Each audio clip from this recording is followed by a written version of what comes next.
यार ब्याह से चार दिन के बेचना है नहीं बेचूंगा मैं जाना छापर लगा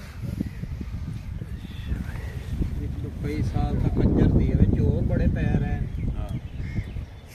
कोई जाके दो चार पकड़ी जाए तो जान छुट्टी नहीं तो भाई जेड़ा ला के रात सौंदा दी रात ले गए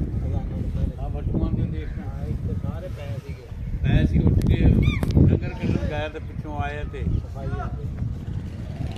मजी चाहिए भाजी छोड़ दे वो तो जब देखना बूटा टुकड़ा तो बकड़ा है ही गिरनी उंगली चलानी आज जरा वाला चुप्पी हो गई चुप्पी हो मत आ गई नहीं और बात को दौर कौन निकले जाता जिम्मेदार बड़ी जीती है ना तो पितरेर ही होया इनके